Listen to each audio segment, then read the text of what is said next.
Zombie apocalypse.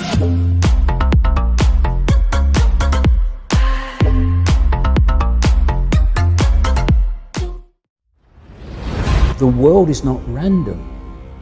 The world is moving in the direction it is because it's been planned to do that. These entities operate in the unseen, overwhelmingly in the unseen. They want to control the information that people receive. One of the greatest forms of mind control, repetition, repetition, repetition. This is extremely dangerous to our democracy. This is extremely dangerous to our democracy. This is extremely dangerous to our democracy. This is extremely dangerous to our democracy. This is extremely dangerous to our democracy. If you want people to have a certain perception of a world event, the world in general, of who we are and the nature of reality, then control what people receive and then control their perception. Once they've got your perceptions, they've got you. Trump is the equivalent of a Hollywood actor on the movie screen. While we are focusing on this minutiae of Trump, anti-Trump, left, right, and all this nonsense that we get caught into, Silicon Valley is becoming the center of global control.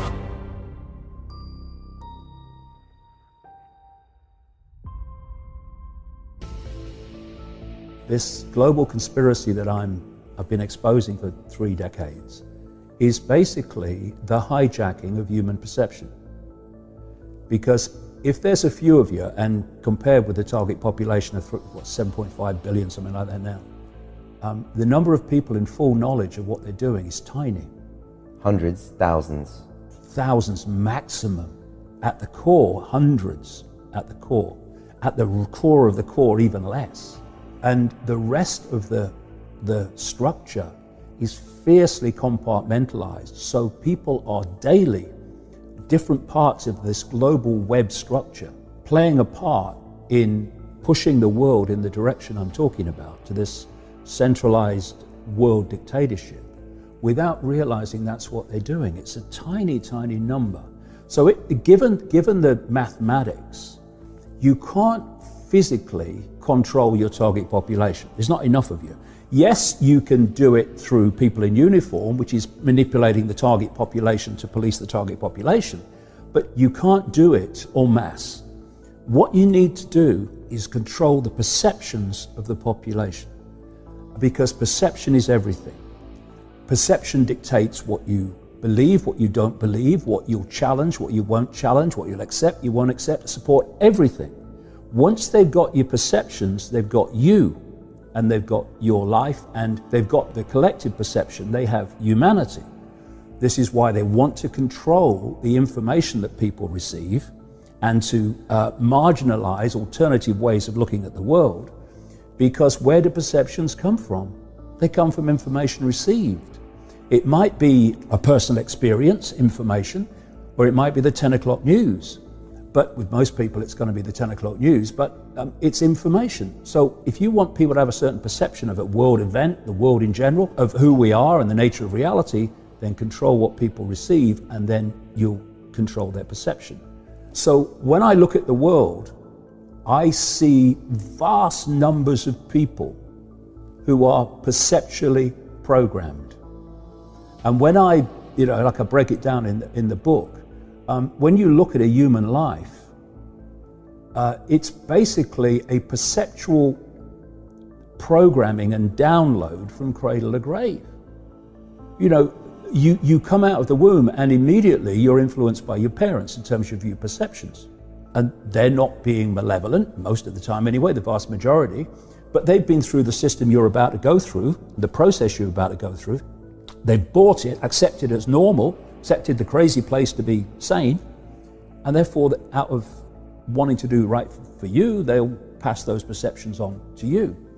And then, take a deep breath, take a step back, look at it again. When you think about it, Brian, you come out of the womb, and within 4 years, you've only just got here.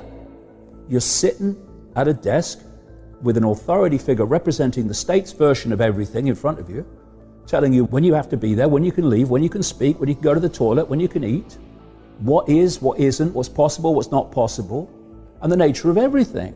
And this goes on all the way through your formative years, into higher education, if that's where you go, and it's a download of normal, a perception of normal. What I call it the postage stamp consensus.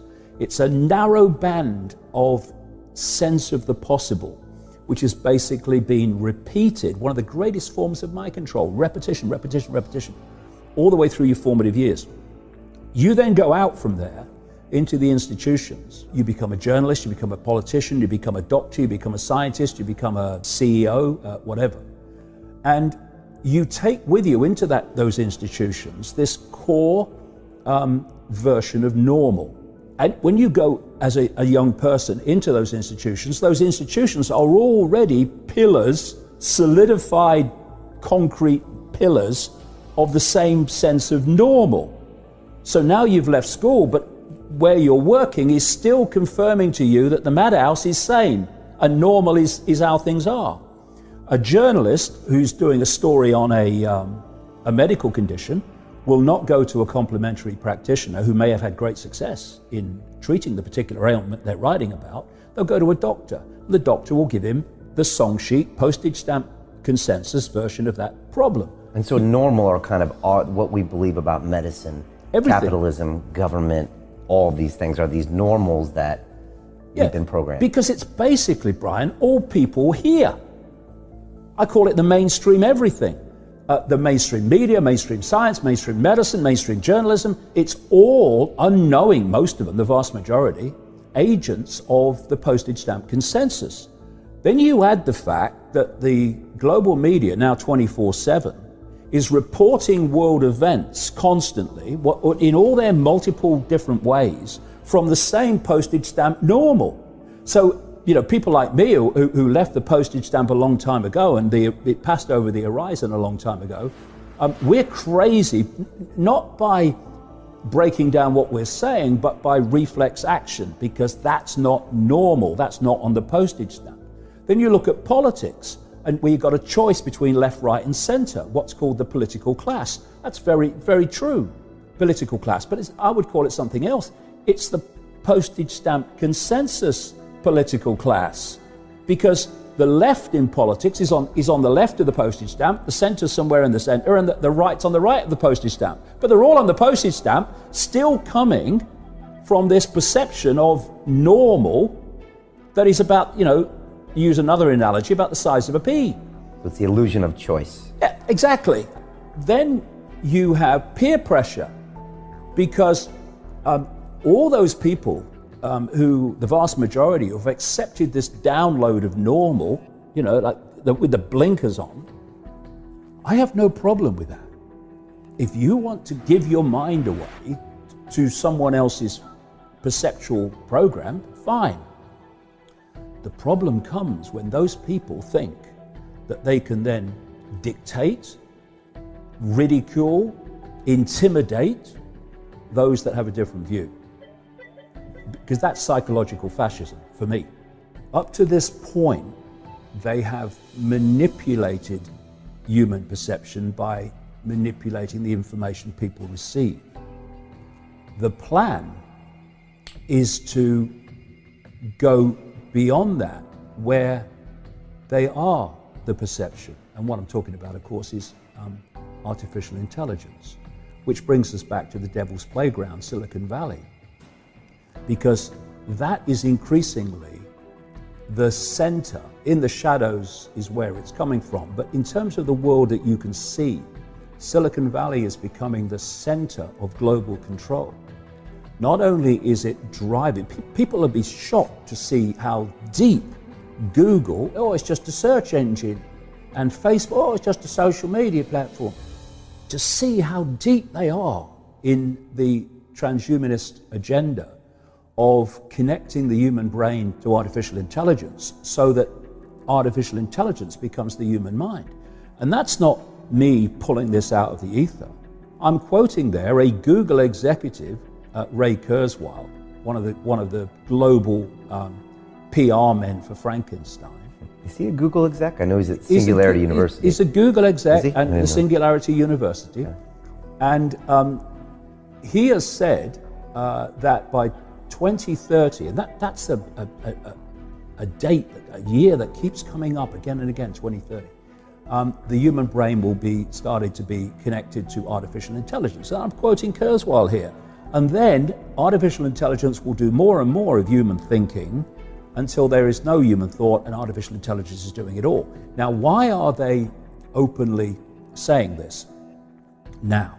Because the sales pitch is it will make us superhuman.